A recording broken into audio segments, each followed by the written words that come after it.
should get started. Welcome everyone. Thank you for coming. It's great to see all of you, so many repeat faces from the other years. It's nice to see people smiling, actually be here with a common love of colleagues. Gets people here every year from all parts of the country. So,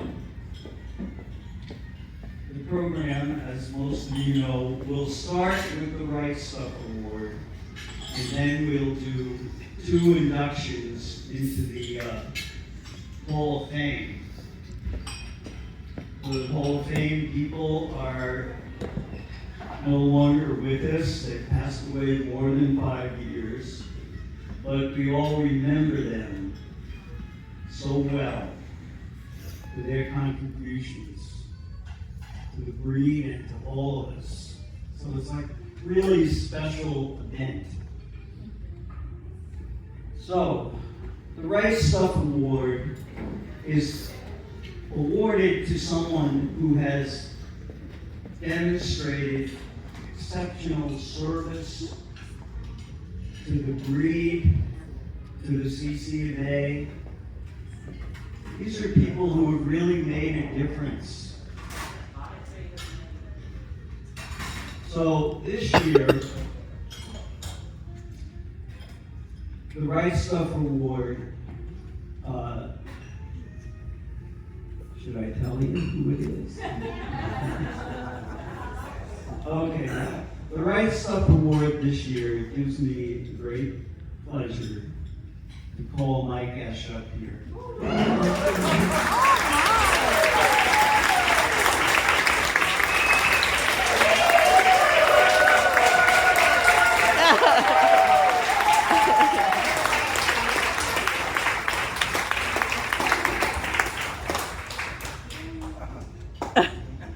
And we have this little seat for you.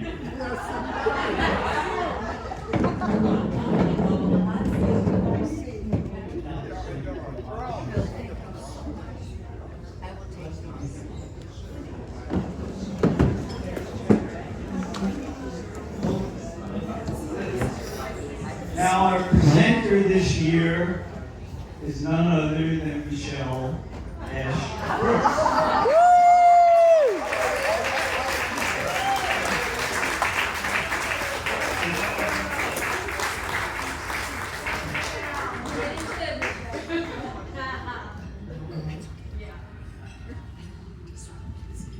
Now, I was just giving her some great material. That involved vibrators. Oh my gosh, please give more context.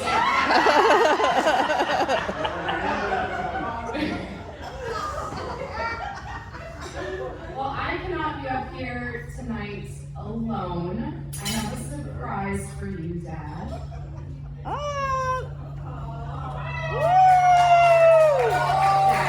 Dad.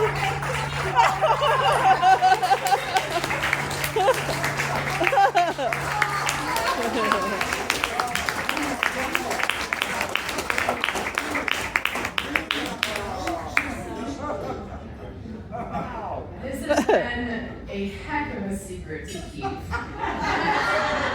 This started a couple months ago and had to emergency fly to his house and make up a story and get pictures and figure out all this background, get Joe here. It's been a couple months. So please, we have not rehearsed this, so we're going to read. Please, our apologies. All right, go ahead. In 1969, Vernon and Laura Esch founded Verlore Collies with their son Mike when he was 13 years old. Their first dog, Algernon, or Algie, was purchased from the Heimbach family in Peoria, Illinois. He was followed by Sue, registered name unknown, and then Daisy, Verlore's Miss Ebony Painter, who was acquired from Mrs. Stern. Daisy proved to be a pivotal addition when bred to trademark. She produced Verlore Collie's first champion in 1974 Champion for Lures Mr. Midnight, or Mr. Owned by Vernon, Laura, and Mike. Mr. finished with 4 majors, earning his final 3 points under Marcia Keller at Color Club of Central New York. His littermate, Verlore's Golden Persephone, or Goldie, never finished, but Mike still keeps a few of her photos in his office. In 1975, Mike convinced his parents to purchase their first smooth, Champion Verlore's charmer of Lick Creek. Lick Creek, not Lick Creek. Tracy, from Dorothy Cantor of Tacona Follies, co-owning her with Mrs. Stern. Tracy was sired by Tacona's Little Bear and out of Champion Tacona's Koya, who was born on November 2nd, 1974. Her pedigree traced back to influential lines including Champion Black Hawk of Passan, Pebble Ledge, Colmore, and Kirkland. She finished in 1976, and Tracy quickly became Mike's heart dog and cemented his passion for the breed. At 21 years old, Mike piloted Tracy to notable wins in April 1977 at the North Texas Color Club in Dallas, where she took Best Dog to Variety under Judge H.R. Goodrich. The following day, she earned Best of Variety at the CCA National under Judge Mrs. Todd Berg, with CCA President Ralph Morrison present for the occasion. A fun fact about this photo is that it was lost after being used in an advertisement by Bulletin. Tess had the photo reprinted and shared with Mike and Vernon. Interestingly, a few years ago, the photo was posted in the Facebook group, The Collie, Travel in Time, by the original photographer's wife. Michelle was able to obtain one of the original photos from Nancy Graves Partridge, who is also a first-century member. However, in a terrible twist of fate, this photo has also been lost. It is somewhere in her house, and will be found at some point. That same 1977 CCA National also saw Champion for Lore's Chief Ward Cloud, handled by Vernon, earned Reserve Winner's Dog. Sired by Tacona's The Balladeer and out of Tracy, he belonged to Mike's youngest sister, Susan, who often showed him. The year 1977 was significant not only for Mike's success in the ring, but also personally. It marks the beginning of his partnership with Tess Parvash of Susan Follies. The two married on January 7, 1978 in Illinois, and from that union, Signet Follies was born. That same year, Mike joined the College of America and earned his Bachelor of Science in Agriculture from the University of Illinois at Urbana-Champaign. After the 1977 National, Tracy took time off to weld litters and soon established herself as an exceptional producer. She was inducted into the IBKC Hall of Fame in 1979 as a dam of 3 or more champions, recognized again in 1982 as a top producer, and took first place in smooth brood bitch at the 1982 CCA National.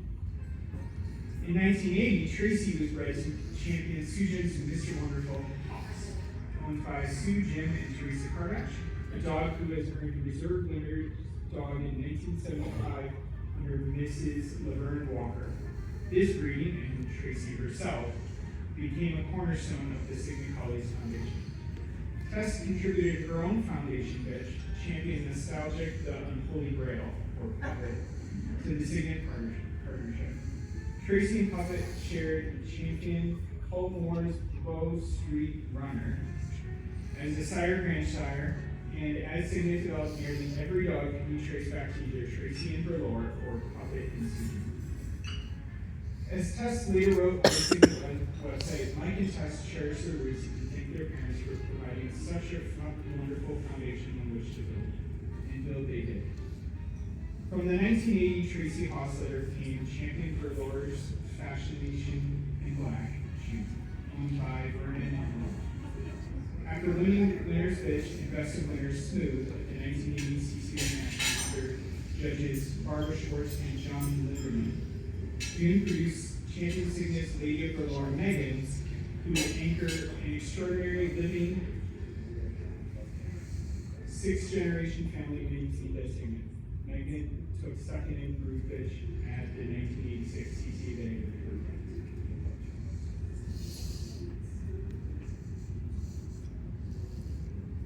That same year, in 1980, Mike returned to the University of Illinois to earn his Master of Science. Also from the Tracy Hostler came champion Cygnets All in the Family, who went on to win Winner's Pitch and Best of Winner's Smooth at the 1981 National. Another standout, likely from this letter or repeat reading, couldn't find the pedigree, sorry, was champion for Lore's Wonderful Lizzie. Sent to Sao Paulo, Brazil at just 11 weeks old, Lizzie became the first smooth collie in the country. She achieved remarkable success, earning Best in Show, multiple group placements, and Best in Show at a working group specialty. Lizzie later became an international champion and was widely recognized in Uruguay and Argentina. Tragically, Tracy passed away in 1983 following a car accident, but her legacy endured through generations of Cygnet collies. In 1985, Mike and Tess stepped back from professional handling to focus on raising their family. Their son, Joe, was born in September. You gotta admit, those were great legs.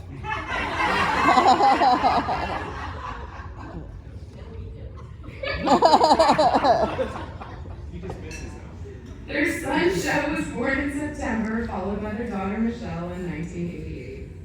Though Cygnet looked different during those years, they remained active in the breed, attending shows when possible and breeding with intention. As Mike's career with Kraft General Foods led the family across the Midwest and East Coast, Cygnet continued to grow.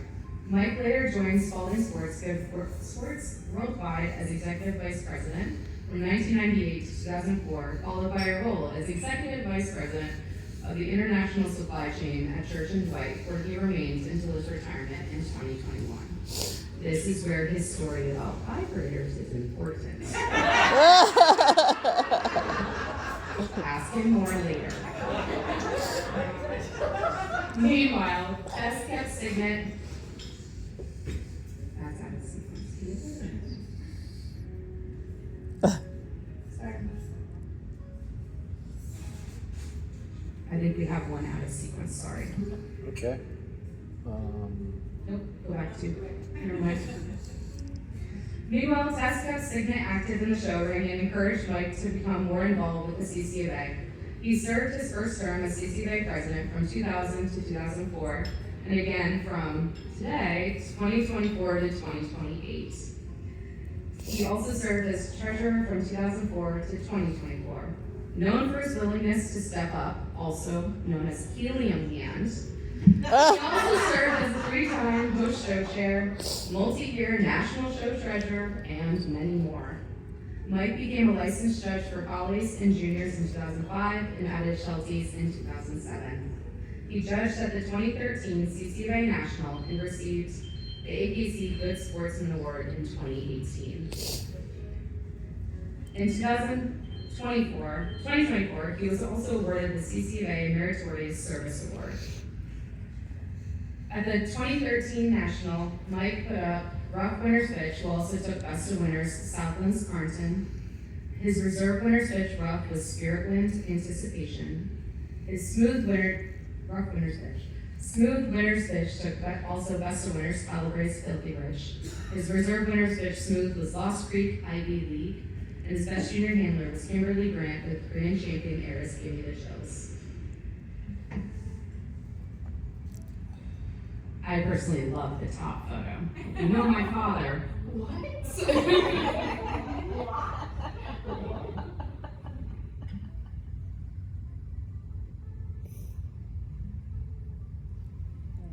By taking a larger role within CCBA, Mike often joked that he was now the B team, while Tess and the kids were firmly the A team, as the kids took on a much larger role in the show ring.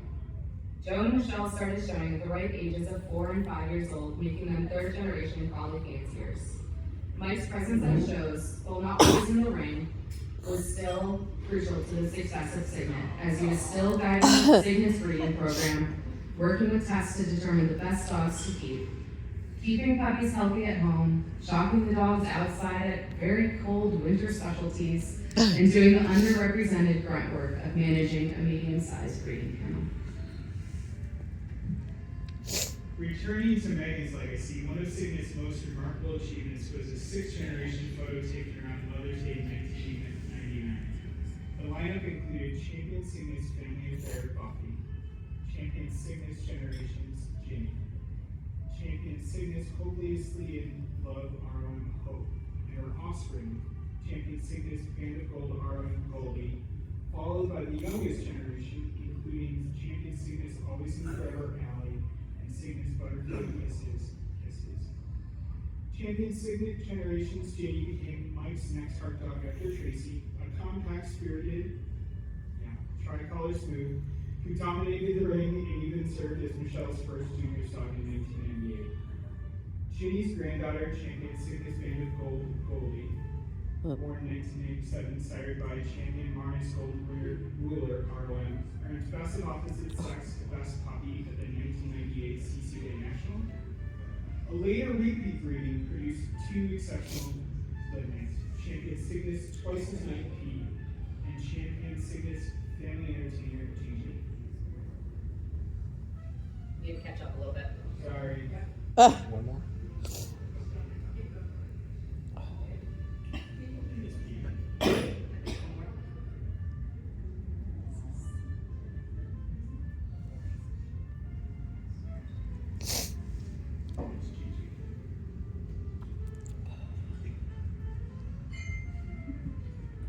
Pete became Cygnus' most influential sire, producing over 40 champions by 2005 and earning numerous accolades, including multiple group wins and placements, multiple awards and merit at CCA, 2 times Best of Opposite Sex wins at both Westminster and the AKC UK Invitational, and Best of Opposite Sex to Best of Variety at CCA in 2004. He was also ranked number 2 in Smooths in 2004. His sister Gigi became Joe's dog and a 2-time Award of Merit winner who also helped him to become his best junior win at the 2003 CCA National. Interestingly, Pete was nearly sold as a pet by Tess until Mike insisted he was too special to let go. In a similar twist, Tess later insisted on keeping Pete's first champion offspring, Cygnus Study Black, as Mike wanted to sell him, recognizing the bond forming between Michelle and the dog who would help her rise in juniors competition. One lesser known but significant contribution from Mike was his role in advancing collie rescue. Prior to 2005, there was no national 501c3 organization dedicated to collie rescue. During his presidency, Mike helped lay the groundwork for what would become a formalized national effort, culminating in the 2005 CCA vote to fund the Collie Rescue Foundation.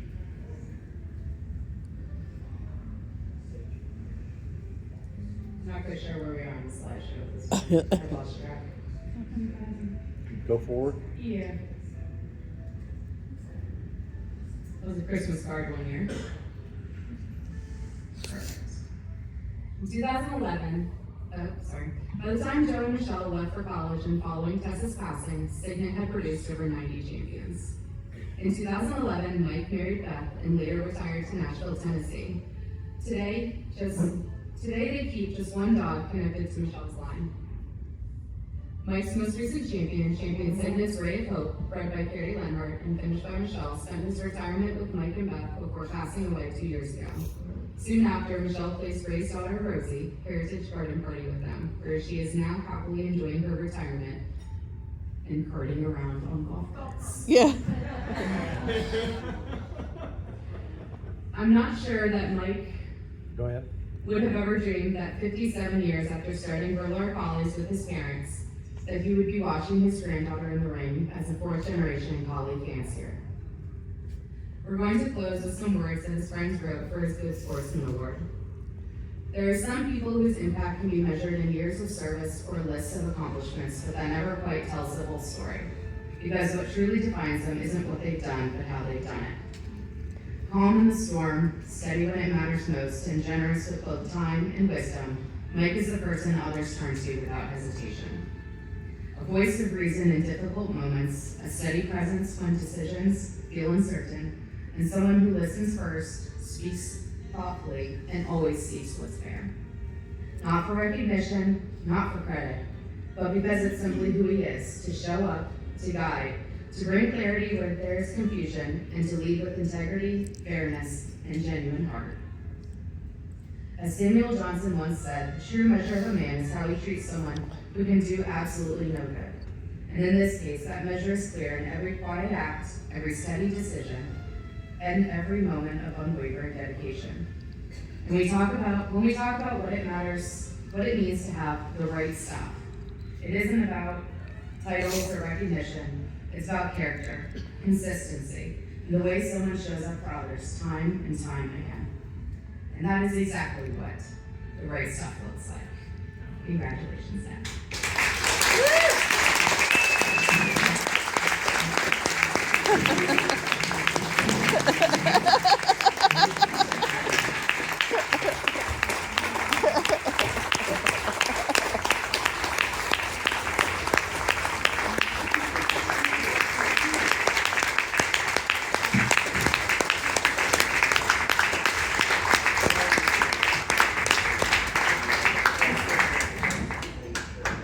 Speech.